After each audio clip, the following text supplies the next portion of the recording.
We're here tonight saying no DAPL, no Dakota Access Pipeline, and saying that particularly to the Corps of Engineers for the reasons that Albert stated. And people elsewhere are saying the same thing to the Corps for the same reason. In all 50 states, there are rallies and events like this, but we especially have reason to be making this case against no DAPL because of our experience with the pipeline that was forced through our municipal water supply just 2 or 3 years ago, despite the organized resistance against the pipeline by the people here. And it was the Army Corps of Engineers issuing the permits that made that possible. But we have much to learn from the people at the same camp in North Dakota because they, so far anyway, have succeeded in stopping that pipeline through their watershed, and we did not. Yeah. Well, good for them. yeah. And the Corps was key here because they said in their official review that the pipeline was safe, and that was cited in the courthouse here when we finally got this case before a judge as legally sufficient, the judge said, to presume that the pipeline was safe. These pipelines that leak and explode elsewhere, like the one that went off, made a fireball like a nuclear explosion in North Alabama just a few weeks ago. One ruptured near the Kalamazoo River in Michigan in 2010, 4 years before it was mostly cleaned up. It's still not completely cleaned up. All of those pipelines were permitted and deemed legally safe. But the Corps allowed the construction to proceed by saying it was okay, and it jeopardized the water for 250,000 people now in the Mobile metro area. This refusal to take seriously the actual risks of such projects is similar to the refusal of climate change deniers to recognize the reality of what is happening to our global climate. And it's not that they don't know. They do know. They haven't failed to see it, but they also see that to do anything effective about it, they would have to drastically change the ways they handle the world, and that's what they refuse to do. So they must deny the obvious, which allows them to continue in their old injurious ways. We have great expanses of environmental injustice where stinky and leaky and dangerous and explosive and cancerous facilities are routinely imposed on the poorest and weakest who cannot resist. Dakota Access Pipeline, DAPL, is an example of this, as Albert cited. Early routes went too close to the capital city of Bismarck, where people live whose lives actually do matter, and so it was moved. All these things show that those in charge of our fate have no solution to these things. So just like the climate deniers, they deny the existence of these problems, or they deflect attention from them with chatter about the greatest country in all of history, or they promise us jobs in huge numbers with huge paychecks that never quite appear in the amounts promised, or they also promise general economic expansion that will lift all the boats or create a bigger pie, and we all then get a bigger slice of the pie. And we've all heard these fantasies our whole lives, but it doesn't quite happen, or not in the degree promised anyway. And even to the extent that it does happen, it tends to assault and injure the earth, because it amounts to an attempt to squeeze ever more and more from a finite, limited, bounded speck that we are riding through the cosmos. This is the route to wreckage. And instead of that, we need to learn at last to share, instead of seeking to solve our problems by producing and accumulating more and ever more. And that's the message that the call for no Dakota Access Pipeline is asking us to do. And yes, the water protectors, as they call themselves in North Dakota, are saying the water must be protected, and the pipeline, or the black snake as they call it, must not cross the river because these things leak and people drink from the river. And they are saying the black snake must stop because it's on their land, which was never relinquished, which was theirs by treaty with the United States, but was stolen, and they have not given permission for the black snake to cross their land. But they are also saying that the pipeline must stop because it represents a way of life that violates the sacred trust they received from ancestors and from the Great Spirit to care for the earth and pass it along whole and healthy to the generations that follow. We non-Indigenous people have not done a good job with this. We've often acted like we didn't even have this assignment. Instead, we've treated the earth like a resource, you know this is true, a resource and a commodity to be turned into other things, into buildings and vehicles and mass consumption consumer goods and money and wealth. And we've done this to an astonishing and impressive degree.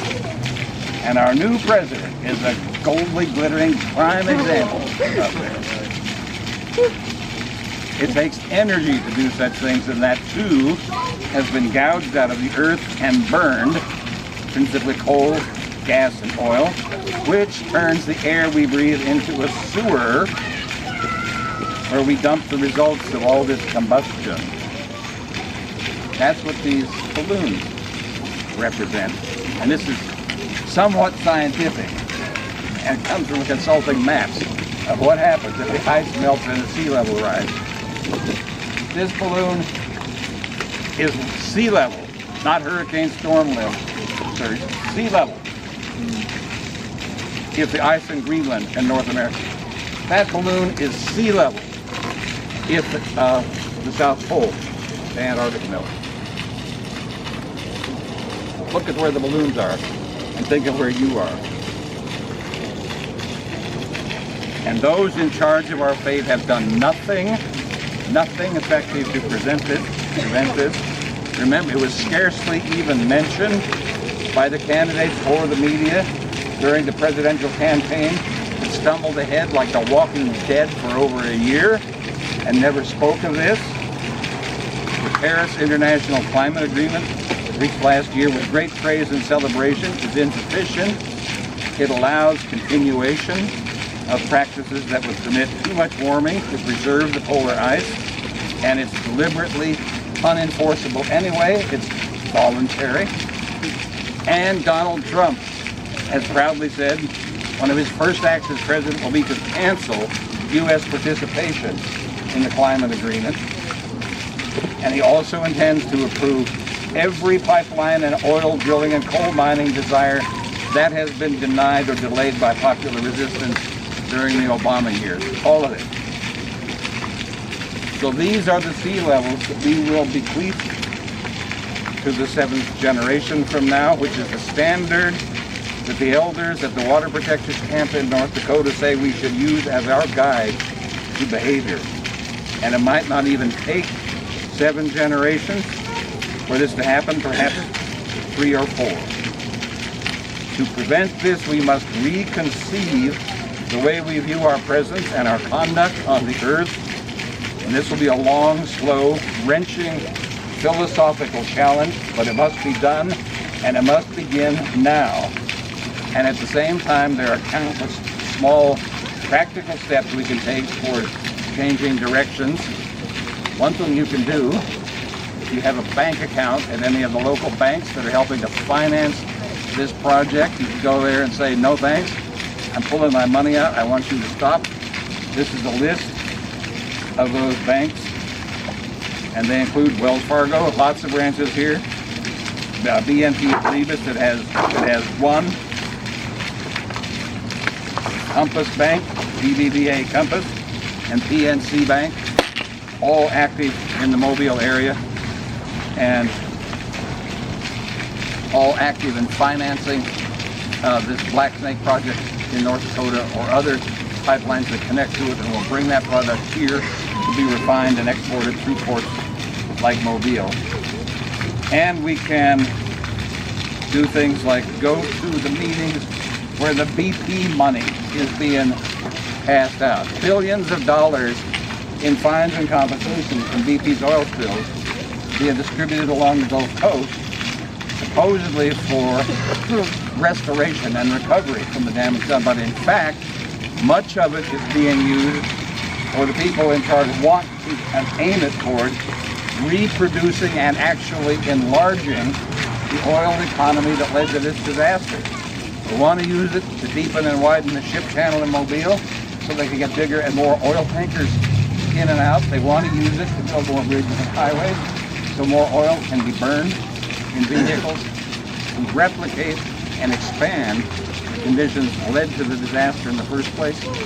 We can have a voice in that decision making by going to the meetings and paying attention, and we can demand that money be used instead for renewable energy projects that actually employ people, and simple tasks like weatherizing houses and putting solar panels on them and beginning to build the infrastructure of a renewable energy economy, which we need to do, and this is our one chance to do it, and it's not being used that way.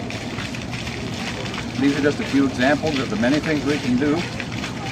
Opinions will differ about how to proceed, and they will be divisive and ruinous if we're not careful. As the tribal nations encampment in North Dakota against the pipeline, native groups have joined together as never before. To their amazement, they have spoken with satisfaction and some surprise about the Sioux and Crow tribes, for instance, traditional antagonists now working jointly as water protectors because they know the history of how intruders have set these tribes against each other to grab land and resources from all of them. The same can be done against folks like us unless we stand together resolved not to let that happen. And then we will have a chance to do what needs to be done to move together toward a future that has a future. Otherwise, we won't have a future, not one worth having anyway. Water is life, they say. Water is life. At the encampment, some of these signs say. Water is life. Yes, it is, because we are water, as some of these signs say too.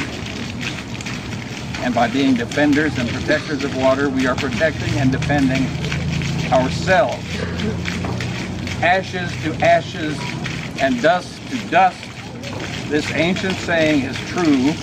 We begin as nothing but ashes and dust, and end as nothing but ashes and dust. Only the mixing and melding with water, clean and abundant water, makes us what we are.